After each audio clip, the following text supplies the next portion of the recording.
you have to go ahead and just accept that there are a lot of concerns with AI. When those Right. teachers come to you and they're scared of it because this, and this, that's all accurate. I mean, you can't deny that, right? Yeah. So I did, I should say, is we developed a framework for integrating artificial intelligence into our classrooms. We developed a framework of how to train our staff members on how to utilize AI in our classrooms. And that framework also incorporates ways in which to mitigate all of those concerns that we have that teachers are scared of. So I call it the art of AI integration, because I think teaching is an art. I think finding ways to integrate AI into your classroom instruction is an art. So, welcome our fellow school leaders and educators. I'm Avinash Bansal, co-founder at Tomo Club. And today on Tomo Club podcast series, we have the principal of Buckeye Central High School from Ohio, Dr. Michael Martin. Welcome to the show, Michael. Well, thank you. Thank you. It's good to be here. I'm excited for this. I appreciate you reaching out and asking me to be a part of it. No, absolutely same here. I know it must be hard to take out time, especially on a Saturday. So a special thanks for that. And today's topic of discussion is around leading in the age of disrupt AI and how do you guide schools through this change. So I think one thing that I'm trying to follow, that we all have discussed surface level discussions a lot lately around AI. I think now we can talk about more strategic, more on ground realities. But before we get into it, I would like to congratulate you for becoming the Ohio Principal of the Year. I think it's a Thank huge thing, especially in a small rural district, and yet getting nationally recognized. So kudos to you for your innovative initiatives. And Thank you. tell us more about it. Like, how has this thing come up? Tell us your journey about becoming the Principal of the Year. To be quite frank with you, it was a bit of a shock to me. So I've been at Buckeye Central. This is year number 11, and before that, I was at a career tech center as a principal there. And you can't be. It was the fourth or fifth largest career center in the state of Ohio. And career centers just naturally have like an innovative bent to them, right? It's just designed in how they go about educating kids. So it's not your typical high school. It just isn't, right? And so I had that as a background. I also had there were 14 schools that came to the career center that I was at. So I also had just a number of relationships with superintendents, with principals from all of those schools. And so when I left Pioneer to come to Buckeye Central, which is actually my hometown, it's where I graduated from. When I left to come here, all of those networks I had, all those principals that I knew, right, were all in the area. So I had a strong network of people already. And then we also had the athletic conference that Buckeye Central's in. And so I really got to network and meet with all of those principals, and all those superintendents. So my network became quite large. And we started, when I got to Buckeye, our test scores weren't the best. They were some of the lowest in the area. And so after, I'm going to say it was my first year, all I did was just sit back, watch, listen, pay attention. And then my second, my third, and my fourth year, we had 3 years of just integrating different things, different approaches, different instructional strategies, different programs, whatever it may be, into what we do here at Buckeye Central. So by the end of the third year of us doing those instructional strategies, those changes, we kind of catapulted to the top of the area with our test scores, right? We went from the bottom to the top. And it was there's 8 areas back then that we were tested on that showed up on our school report card. And when I first got here, we were only proficient in 2 of those 8 areas. Only 2 of those 8. At the end of that third year, we were proficient in 7 of those 8, right? We went from 2 to 7 in 3 years. So every year I meet with my student body. Every year, the first day of school, I have an opening convocation, which is completely different than anything that you would think an opening convocation could be like, because I don't do things normal. And so I have this opening convocation, and I'm bragging about how great the kids did the year before their test scores, right? I'm praising them, I'm bragging about them, and I call it hashtag 273. We went from 2 out of 8 to 7 out of 8 in 3 years, which was pretty impressive.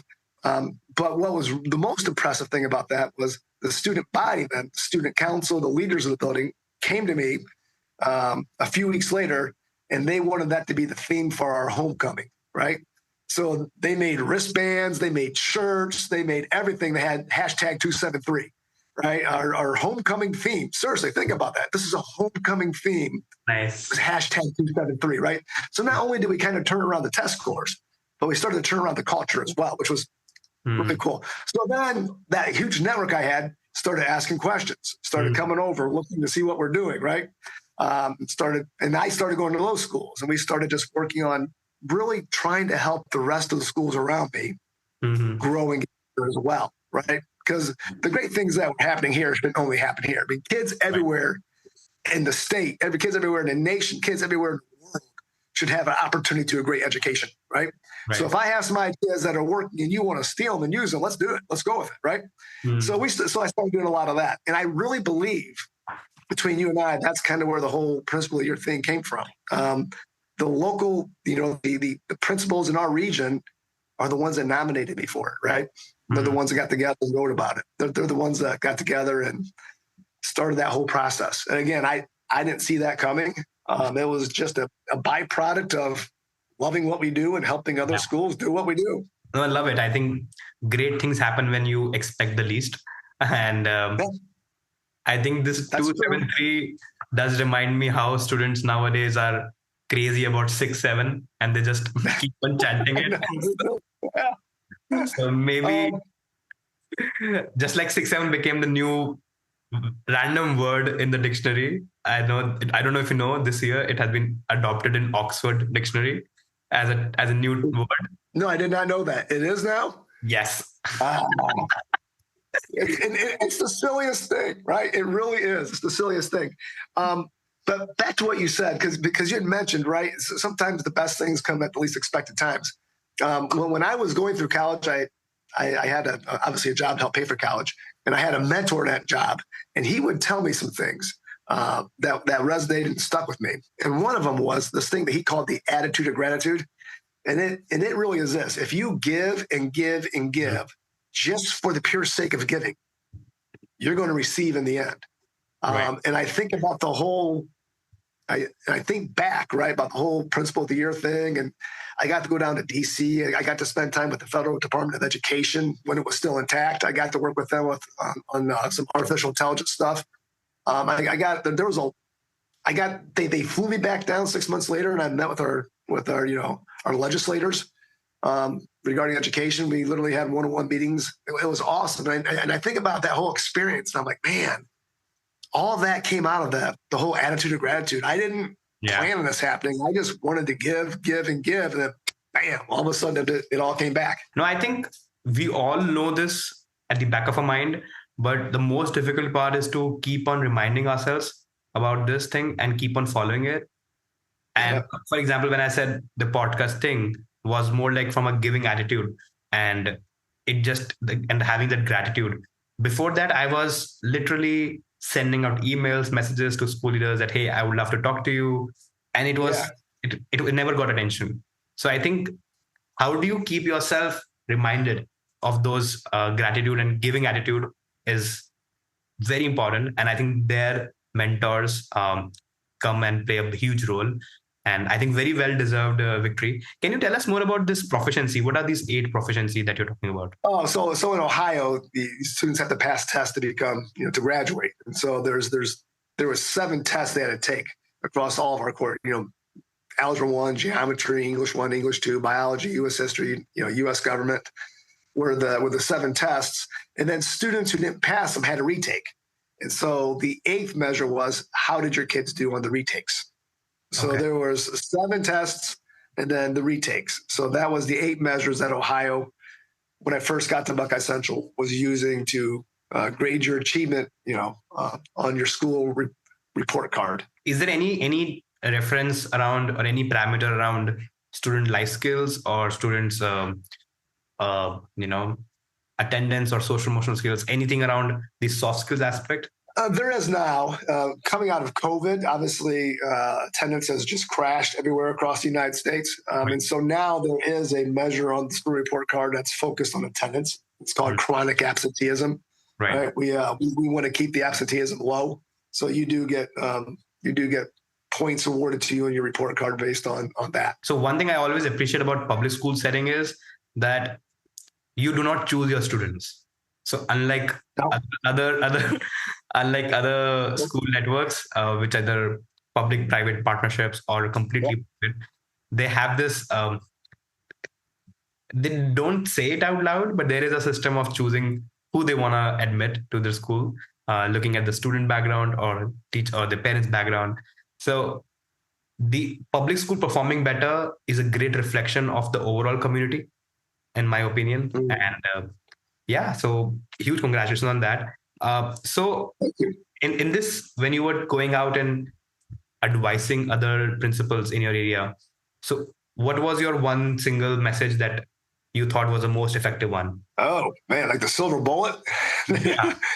I think the one thing that we talked an awful lot about, and there's another principal in the area who I think is amazing, and we would talk a lot, was student culture, right? Like we focused a lot on student culture. I call it efficacy, collective efficacy. The research is clear. The research is absolutely clear. Collective efficacy is a powerful determinant of student achievement, right? Powerful student. So how do you build collective efficacy within your building, right? That's so some people call it culture, which it is. How do you build that culture, that collective efficacy in your building? And going back to what you said earlier about public schools, you don't get to choose your kids. You get who shows up at your doors, right? From all sorts of backgrounds. So how do you get them to feel like they belong to your building? How do you get them to embrace the values that you believe as a leader are the values they need to find success in life? How do you get them to do that? How do you build that culture? How do you build that collective efficacy? So we spend a lot of time on culture and efficacy. Makes sense. I think so. Is it like when you talk about the collective efficacy, is it like it start reflecting on, like it start brushing upon on other kids? Is it something along those lines? Yeah. And not only does it brush off on them, right? We want kids mentoring and helping other kids, right? That's what we want. Not because I tell you to do it, but because you want to do it. But because when you were a freshman and a sophomore, a junior or a senior did that for you too, right? We don't want you to come to school here, go throughout your day in isolation. We want you to be a part of something. We want you to be involved, to be engaged, to belong, right? And then we want that belonging then to transition into all of us belonging and achieving and shooting for the same goals, right? The same goals of success. And so it's not just rubbing off. It's more intentional than that, right? We're trying to build a culture where I'm not going to rub off on you. I'm just going to go out and help you, right? It's going to rub off because I'm intentionally working with you on purpose. And that's not adult to kid. That's kid to kid. No, that's definitely a huge deal because it can start to reflect on empathy and kindness and so many other things that you can go on talking about it, but doesn't make sense. But once you start practicing it through these activities or through these ideology, that makes a lot of difference. So now talking about our today's topic around AI, I'll shoot the right question right away. So AI right now can personalize the content, context, and even engagement for students, including direct instructions from educators through an AI. So as these tools may be at the preliminary stage, so it will keep on evolving very rapidly. And so what do you think will remain the uniquely human thing about schooling? Or, okay, let me think about what would be the moat of a school? Why will schools be still relevant, or things that AI cannot replace? That's a fantastic question. It's one of the things, like if you follow me on LinkedIn or you go to my website, I write a lot about this, right? Yeah. Listen, and you said it, AI is fantastic. It's an algorithm. It's an algorithm that replicates what it has been trained for, right? And it can do a ton of powerful things. Don't get me wrong, but there's things it can't do, right? Empathy. You mentioned that earlier, right? AI cannot replace the empathy that human beings need, right? Not only to feel, but to give, right? That's another thing that we focus a lot on. You are a better individual when you are empathetic and you help in other individuals, right? So empathy is something AI cannot replace. Mentorship is something that AI cannot replace. And this is what scares me the most too when we start thinking about it, is that authentic connection, right? The authentic connection between all the individuals in my building, that collective efficacy, that school spirit, that sense of pride, and it cannot replicate that. It just can't.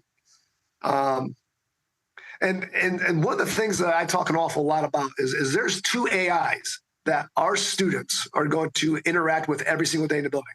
One's artificial intelligence, and the other is the adult inhabitants of the building. Sorry, come again. Right? The other one is the adult inhabitants of the building.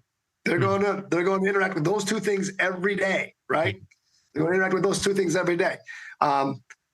And the adult inhabitants are absolutely critical to what happens with those students. Like AI cannot sense when a student is feeling down, right? It can't sense that. It can't come in and work with that. AI can't sense the teacher that's getting burnt out. They can't do that. Only humans can do that. Let me give you an example. There is a well-known documented story about a college kid who used AI because he was arguing and fighting with his girlfriend. AI eventually led him to break up with his girlfriend, which is not at all what this young man wanted to do, right?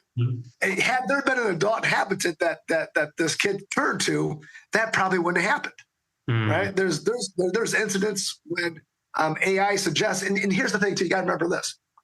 AI is trained on our data. It's trained on the data that we make. It's trained on the data that comes from our social media accounts, right? And I think we know this about social media. People are not always nice on social media. Right. Right. And so it's being trained on that. So it shouldn't be a shock when we read studies about AI suggesting to kids that ultimately, after a couple of weeks of having this interaction with AI suggests that the person commits suicide. Because that's documented, right? As a matter of fact, a week and a half ago, OpenAI came out with some really mind-boggling data. 1 million users per week, right, discuss suicide with AI. And here's my answer, and here's my question. That's not AI's fault. We can't get mad at AI for that. Right. Where's the adult inhabitants? Where are the people in those kids' lives having those conversations with them? Where's the empathy, right? Where's that mentorship? Where's that authentic connection? Doesn't happen, right? AI can't give that to you. That only happens here. That only happens with us. That only happens in our building. Does that make sense? No, absolutely. I agree with that. You can't blame the technology on that. No, not at all. AI can't give emotional resonance. It can't give ethical judgment. It can't do character formation. It can't do those things. It can do a lot of great stuff, and I use it. I use it a lot. But there's a lot of things that can only happen in this building, right, with the adult inhabitants in this building every single day. No, I agree with that. I 100% agree with that. And so, in fact, when I was going through the recent trends of the usage of Gen AI, right now, the number one use case among students is around mental health and companionship, which is scary because AI will be available to you 24/7. So you are living a very dystopian kind of relationship with AI and a kind of a yes person who will always embrace your actions, whatever they may. So it is like extreme level of toxic relationship if you are having it with. It is, right? And here's the crazy part: they're developing companion bots. What? Yeah. What are you talking about? Right? A companion? I call that a wife. That's right. That's my companion bot. Now, don't get me wrong. There's days I wish I could program her differently, but is again, remember, two AIs: artificial intelligence and the adult inhabitants. Right? You got to have both. No, I love that. Have them. Absolutely. Also, coming to the teacher's end, right? Can you tell me, like, if there's any one specific tool or any one specific AI classroom strategies that your teachers are using that genuinely improves instruction? That's a great question. And I was thinking about that a little bit earlier. Um, there are so many tools out there, so many tools, right? A couple of years ago, I became Magic School was in beta.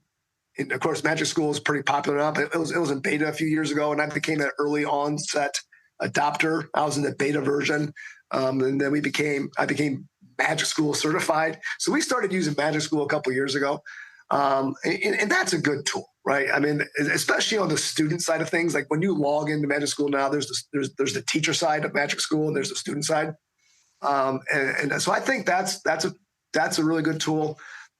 Of course, Brisk exists. Education AI exists. There's just so many tools that exist out there. It's really hard to limit it down to one. Right. But if I was forced to really say what one tool, I'd probably lean towards Magic School.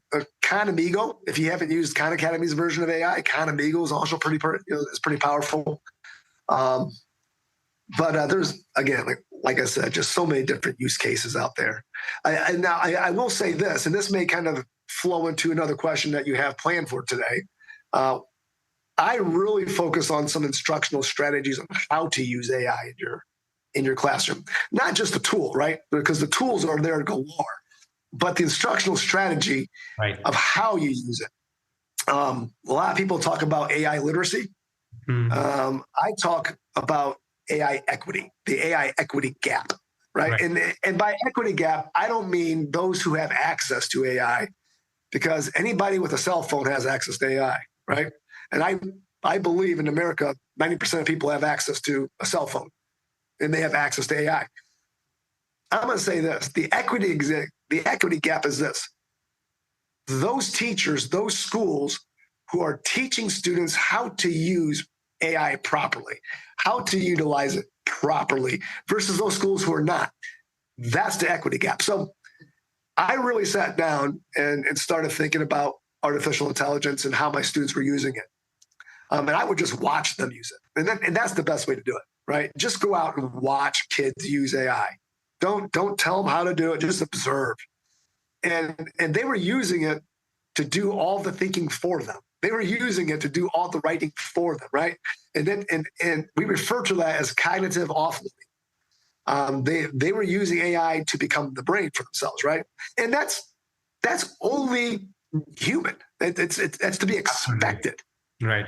But I don't want. There's so many studies that show those students who use AI to do the work for them versus those students who don't. There is certainly a difference in their critical thinking abilities. So my kids need to come out of here knowing how to critical think. So we have got to teach our kids how to use AI. So we started incorporating some instructional strategies into our classroom. And here's the one that I think is pretty powerful that I'll share with you. I call it the 80-20, 20-80 rule, right? So for example, I'm doing a presentation this coming Wednesday. I'm doing a presentation called Leading in the Age of Disruption. And I'm working with all the leaders in Crawford County, right? So I built the outline for my talk. I went in and I wrote the entirety of it. I did not have AI write it for me. That'd be cognitive offloading. I went in there and I wrote it, right? So then I took it and I uploaded it to AI. And I said, okay, AI, here's 2 things I need you to do for me. Does this make sense? If you had never heard me speak again, speak before, would this talk, would this outline make sense to you? Would it make sense to the average person? Right. Does it have logical flow to it, right? Give me suggestions on how to make that better. I didn't tell it to make it better for me. I told it to give me suggestions. Then I sit back and I read those suggestions. I say, oh, that's a good idea. And I go back in there and I adjust it. And then I say, okay, AI, what are some best practices that I'm missing? Because Lord knows I'm not the only thought leader on AI in the world. What's a best practice that exists out there that I don't have? Now, AI, and here's the key, don't integrate that for me. Don't do it for me, but give me the resources, give me the links so then I can go read on my own. I can go read all these best practices that exist on my own, right? I can read them. Then I read them and go, oh, that's a really good idea. I think I will add that to my outline. So then I go and I add it back into my outline, right? And then I give it back to AI and I'm like, does this make sense? And AI is like, yes, it does. So who did all the thinking on this? I did. Yeah. I didn't offload my thinking. I didn't offload it at all. But who was the guide on the side? What's the tool that helped me find more resources, right? To utilize more. AI was, right? AI was. So it's 80% me, 20% AI. It's all my thinking, but it's better because of my use of AI, right? So I used AI, I think, in the most appropriate way. I didn't get it to think for me. I just got it to give me some better suggestions. I continue to think, and I made my topic, my speech, my talk much better because of it. That's the 8 rule. So then I say, okay, I got my outline. Now I have to create a presentation for it. So I went to Gamma, which is a powerful AI tool. I love that. Use that. Yeah. And I uploaded that outline into Gamma, right? And it put together the presentation for me. And then I went back and it probably tweaked about 20% of it, right?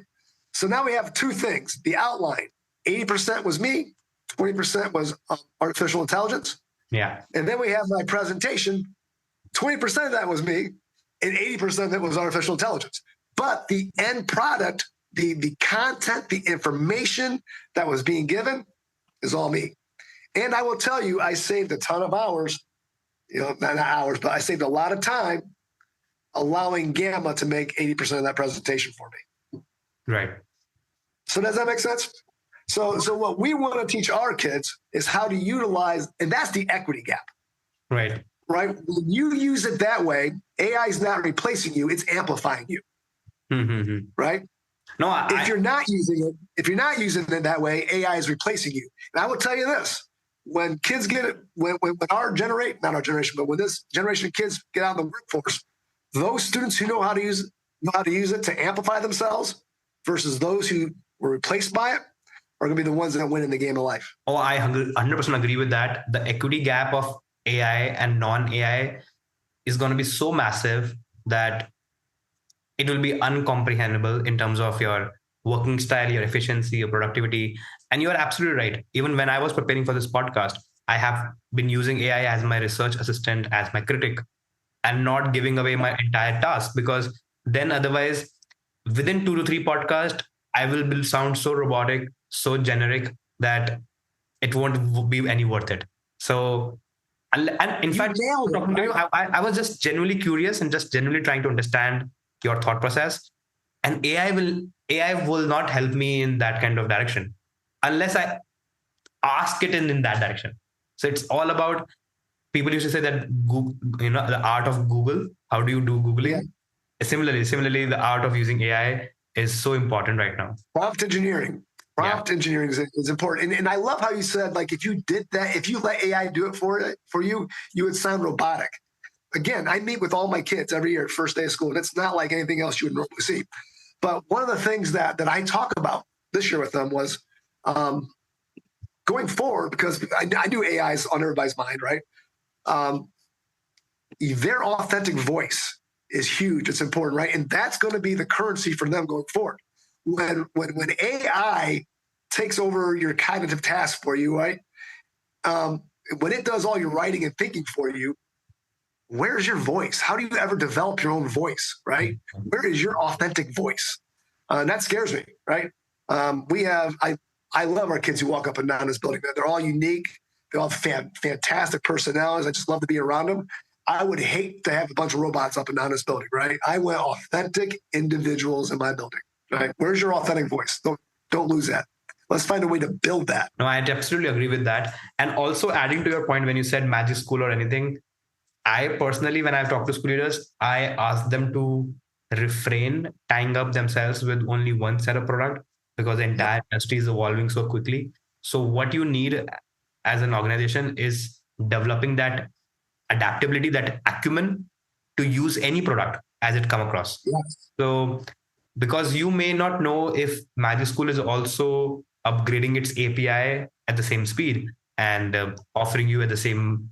And there are so many free tools out there. That's So I always refrain. In fact, in our professional development, all the tools we actually explain the teachers and the staff administration, they're all free tools, so that they don't need to end up buying anything, because buying will tying yourself up. And I know how budget works, and it will be counterproductive in that way. no, and that's a fantastic point. I'm glad you said that, because you don't know how updated the API process is for some of those tools. You're right, and I'll even say this: the tools that Magic School utilizes inside of Magic School are not nearly as robust as those tools are outside of Magic School. Oh yes, right? 100%. Not nearly as robust. Yeah. Like I can go to the actual AI itself, ask the same engineering prompt versus the one I had in Magic School, and it's going to be better when I do it outside of Magic School. Right. But there's such a fear for student information and data privacy and all that Magic School really, Brisk AI, those things really help protect that stuff for schools. But in my world that I live in, you're right. I don't use Magic School on a daily basis. I don't. I have a host of tools I use depending on the task that I'm trying to complete. So that's why I think there's a workaround even around that, whether it's temporary chat or how do you stop in the personalization section, how do you stop your data being used to train their LLM. So there are ways around it, but I agree. It's all about taking that extra leap of faith and trying to, understand things. Otherwise, Google and Microsoft is like in 70-80% of the school districts. So they anyways are going to upsell it suite. And most of the schools are going to become either you start using Google Classrooms because it will ensure the data privacy part, or they'll use Copilot and it will end up, taking care of it. And in Ohio, we're all Google, right? Right. We're all Google schools. So we have Gmail, we have Google Classroom. So you might as well just get Gemini, which supposedly encompasses all that. Yeah. Supposedly it works with all that, and supposedly it keeps your student data privacy as well. So you're right. I think you're going to see some of those larger LLMs, right, incorporate themselves with as I just said, Google Classroom. So I would also love to know on the fact that there are a lot of veteran teachers, right? There are a lot of teachers, because will be 5 to 10% early adopters who you don't have to worry about. They'll go and be experimental themselves. What about the rest of the teachers who are mostly on the fence, and for them using AI can be an overwhelming change? How do you help them see AI not just like a threat, but as a co-designer, as a critic, as a research assistant, so that it can amplify their creativity, takes their workload off so that they can spend more time with students? Have you done something around that? And can yeah. So first of all, you have to go ahead and just accept that there are a lot of concerns with AI. When those teachers come to you and they're scared of it because this, and this, that's all accurate. I mean, you can't deny that, right? Yeah. So what I did, I should say, is we developed a framework for integrating artificial intelligence into our classrooms. We developed a framework of how to train our staff members on how to utilize AI in our classrooms. And that framework also incorporates ways in which to mitigate all of those concerns that we have that teachers are scared of. So I call it the art of AI integration, because I think teaching is an art. I think finding ways to integrate AI into your classroom instruction is an art. But of course, art is an acronym, and it stands for assimilate, redesign, and transfigure. Right? Assimilate, redesign, and transfigure. And the one thing that you don't have in that acronym is another thing that I call the number 2 pencil. So our teachers are anywhere on that. They're somewhere on that acronym spectrum, right? They're either not comfortable with AI at all, and I call the number 2 pencil teacher, right? Or they're in the area where they're just starting to adopt it, right? And they're in the A for assimilate, where they're using AI to do the same stuff they normally do. It's just doing it quicker. or they're in the R for redesign, where they took the tool and they're actually tweaking and changing, making their instruction a little bit better because of it. Mhm. Or they're in the T, which is transfigure, where they're doing things that could never ever happen had it not been for artificial intelligence, right? They're transfiguring what's happening in the classroom. So we have that model, and then a survey. It's not long where teachers just answer questions. I have one for leaders too. Mhm. Teachers or leaders answer questions, and you actually are able to figure out where you are on that continuum. Are you the number 2? Are you in the assembly? Are you in redesign? Are you in transfigure? So you find out where you are on that spectrum, and then I teach you how to go to the next level. So if you're in the assimilate phase, right? I know that you're teacher A, you're using it, you're dabbling in it, you're assimilating it with this a little bit. I'm like, all right, now we need to move you to the R. So I have a series of tools that I know are great R. I have a series of tasks I know that are great R for teachers. And I start kind of helping them with that. So they use it a little bit differently now. And then what normally happens in that process is they're already using it at a level they're comfortable with. You're not stretching them too far out of their comfort zone, just a little bit. I call it the 10% stretch, just a little bit, right? And they're getting tools and tasks, and they're seeing how to use them, and they're finding success with them. Beautiful. And nothing seeks success like success. And so if I find ways for teachers where I can meet them where they are, they're the number 2 pencil, they're scared to death, they've never used it, that's fine. Here's a task, here's a tool I'm going to help you use. It's in the A phase, the assimilate. It's not going to change much, it's just going to save you some time. When you get that time saved, here's what you get to do instead, right? Right. And so we literally just kind of move them up that spectrum. And the really cool thing about that spectrum, it's not just a spectrum of how we're going to integrate AI into your classroom. It really is an innovation spectrum. Because once you get to that transfigure phase, you're doing things that you would never even dream possible was done 5, 6, 7, 10 years ago. Right? So you're totally innovating with what's happening in the classroom. So did you guys create this all in-house, or did you guys had a consultant working for you? Or how does it work? Oh, no. I created that myself. Beautiful. Love that. Yeah. Now turning the gears back on students, since you were able to move the needle and get teachers more comfortable with AI, how has it been impacting on the student level? Have you seen some significant changes in their? Of course, you have. Do you attribute that 273 to this, or how does it work? Say that again. Do you attribute 273 to the AI part, or if you can tell me what has been the impact of teachers' adoption on the student level? So far, we've been using AI on the student level.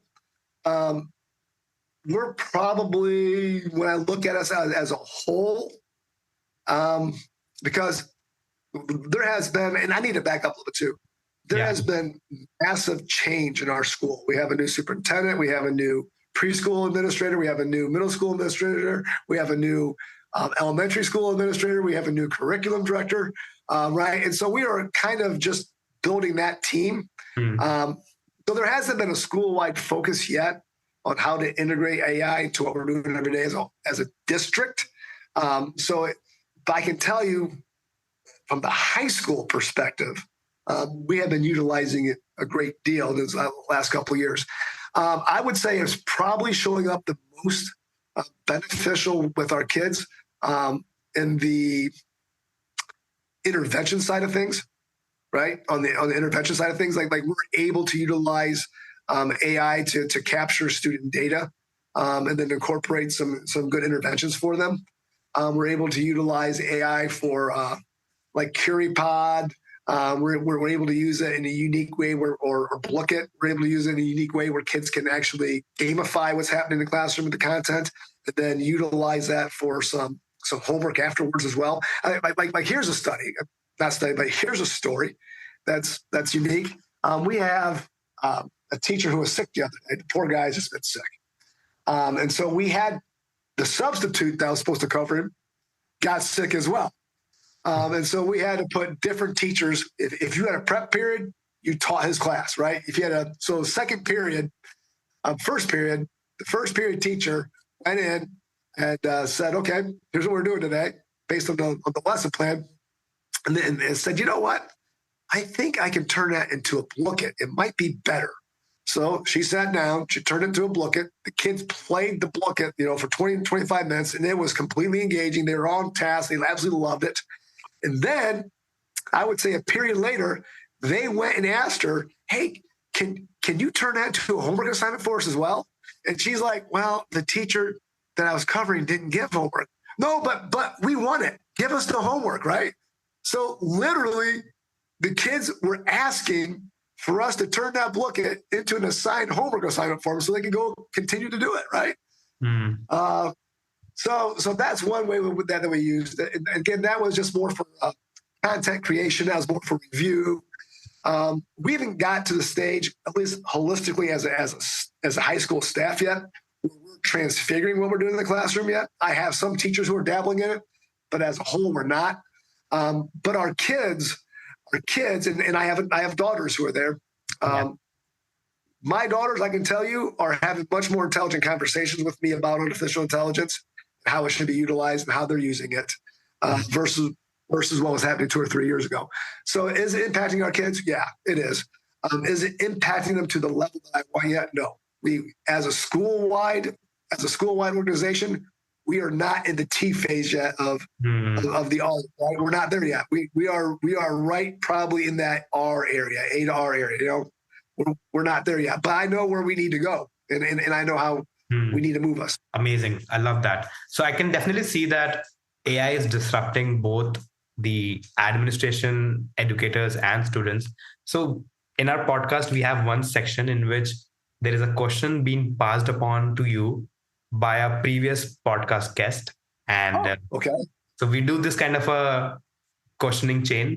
And once I'll ask you this question, and then I'll ask you to suggest a question that I'll pass on to the next guy, next person that I'll do this podcast on. And this has been a fun exercise.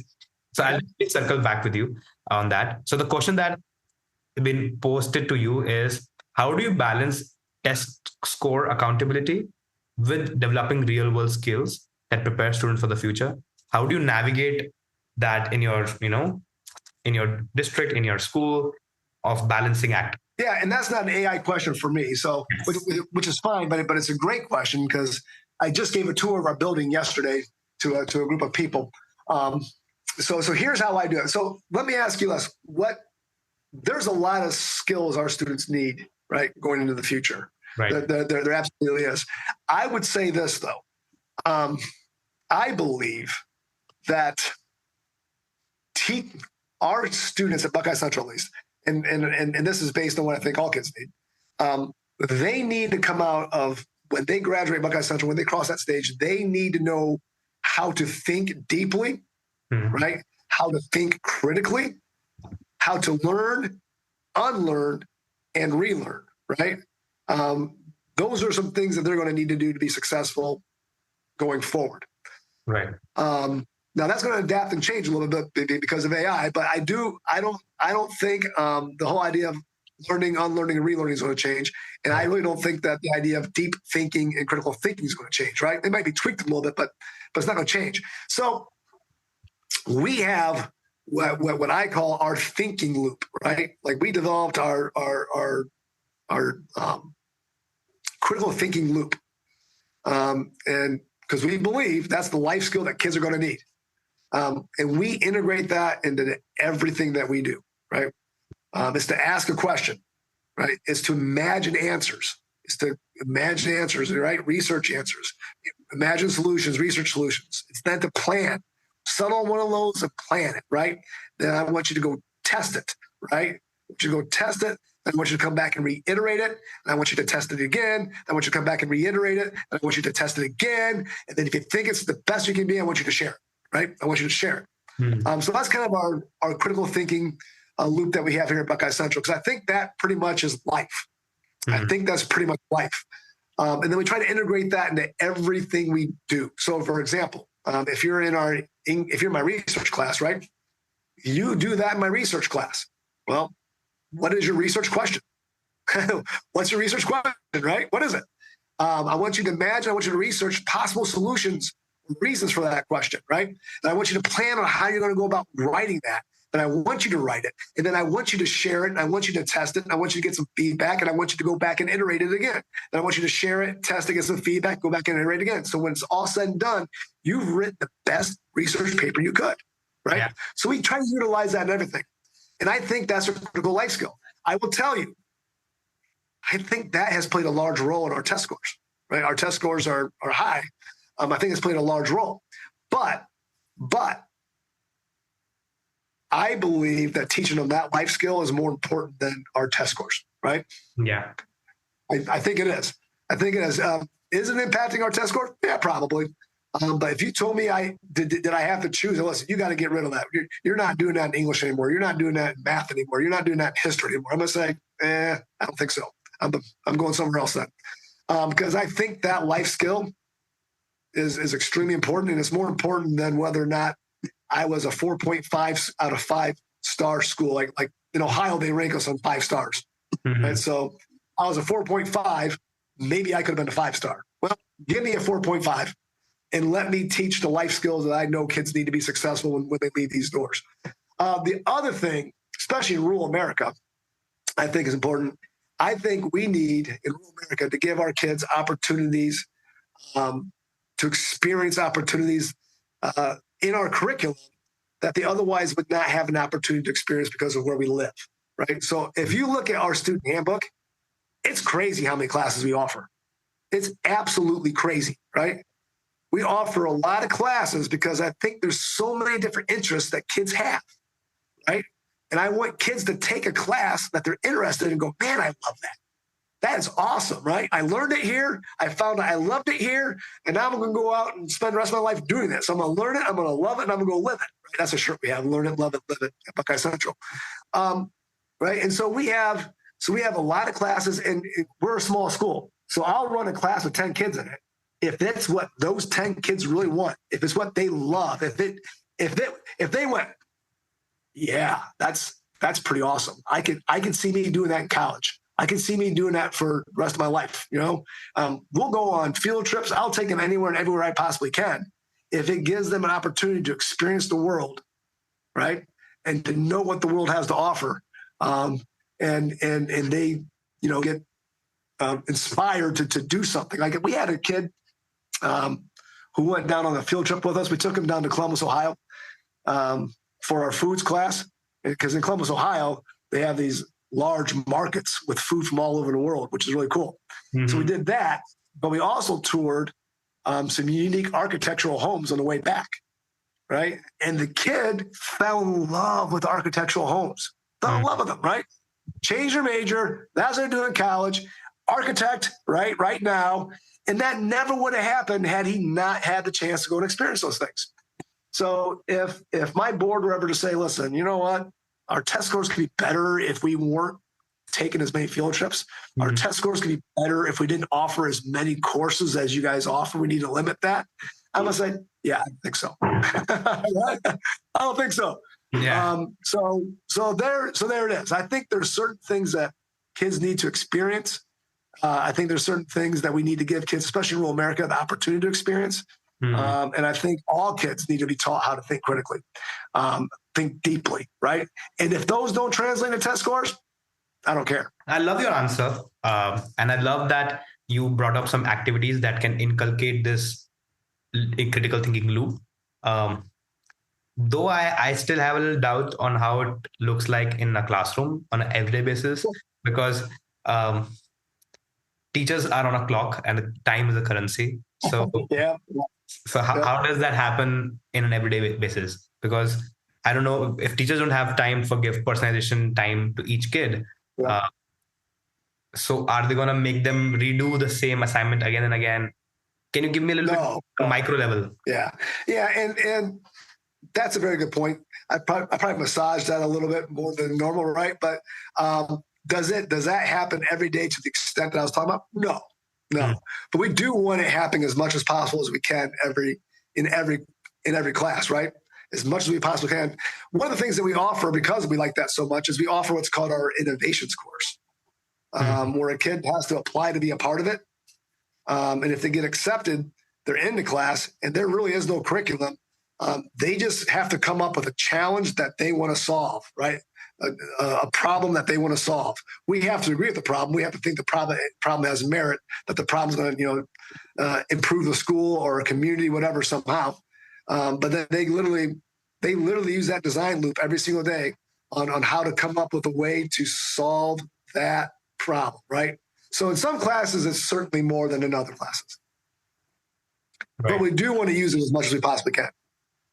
But that's a fair point. I'm glad you said that. No, absolutely. I love that honest take on it. And I think if you have that frame of mind, then it does start to reflect some way or the other, and doesn't need to be explicit for every small thing, but becomes implicit. Yeah. It becomes a part of everyday thinking process. So appreciate this answer. Yeah, it's probably more implicit than is explicit for most of our courses. That's a good way of saying it. I might steal that. Thank you very much. No, absolutely. That's the whole point. You can also have some value out of this discussion. So any question that you would like to ask another school leader, and I'll get back to you with the answer. Like your answer, I'm going to give back to the previous leader. I would say like I really am concerned about what I refer to again as the equity gap of AI, right? I am concerned about that. So I don't think the way I think about things is the only way to think about it. So I would love to know what other school administrators are doing, right, to ensure that kids are coming out of their buildings or graduating, crossing that stage with the ability to use AI not as a crutch, right, but as an assistant to amplify what they do to make it better. How do they do that? I'll definitely get back to you with that answer. But great question. And I think it's still at infancy stage in terms of my opinion. And people want to make sure that a lot of schools are trying to make everyone is equally unaware of AI. That is their way to reduce the equity gap by not letting people use it. Like I remember one school where they're so critical about student doing assignment by themselves that they are literally giving 0 anytime an AI detector detects some AI. And I told them that AI detectors do not work. Please do not do that to the students. They don't work. And students are frustrated right now. They're like, I did it myself, but I have no way to prove it. And they're tracking their Google Doc history, how much time they took to do the assignment. I'm like, this is so gonna be irrelevant in such a short time. You're just wasting energy in the wrong direction. So that's one answer of how people are not letting inequities come, but not let anyone learn how to use AI. But those kids are going to leave that classroom, going to leave that school, right? Yeah. Unprepared on how to use it. And then they're going to use it incorrectly. Right. And so they're actually creating that equity gap. And I wrote about that. If you go, like if you go to my website, I wrote about that. I call it the tale of two classrooms. Right. That's what it was called, the tale of two classrooms, right? Where one classroom did what you just said, and then one classroom did what I said. The tale of two classrooms, the differences between it. No, I agree. And I'll definitely let you know what answer I get on that. But this has been great, honestly, Mike. I have a lot of inputs and I'm really excited for this podcast to be out. Anything that we didn't touch upon or anything that you want to share that you would like to, know other school leaders? I think what's really important for school leaders in the age of AI, because let's face it, AI is moving at the speed of light. AI can do things fast. AI can, we are moving at a time quicker than ever before, which education is not used to because we're slow. And so I think, and this is one thing we didn't talk about, but I really believe that as a leader, this is not just as a teacher or a student. I mean, as a leader of the building, right? I think the leadership currency going forward is our abilities to pause when needed, right? To focus, and to be present, right? I think those are absolutely critical leadership currencies moving forward. We didn't discuss that, but again, my whole thing is leading in the age of AI, and so pause, focus, and just be present, right? Just be present. Again, why are kids turning to companion bots? Why? Right? What's happening with our staff members when they're not really focused on the students as opposed to the tool, right? But again, the ability to pause, focus, and to be present are critical, absolutely critical. Along with a whole lot of other things too. But those three things I think stand out to me as we were just flying, as schools are just moving at the speed of light with AI. I think the agility part is something is missing, and I don't blame, because when you're talking about hundreds of students and tens of teachers, how do you keep them updated with new content and new practices? It is hard, and until unless it's in the right fabric of the school from the very beginning. Because when you try to make massive changes of an existing organization, it's even more rigid. And I do think so. I think that's why there's a lot of new schools also coming up with the idea of AI integrated in the first place itself. This is an exciting field, and I'm keeping a very close watch on it, how it goes. But thank you so much for your time, Mike. It has been fantastic. Thank you. For short our time, but it was so much insights in this conversation. Well, I appreciate it, and I do look forward to the future podcasts as well. Thank you for the opportunity, and actually thank you for introducing me to the wealth of knowledge you have on your podcast. So I appreciate it. Thank you. Thank you so much. Have a great day.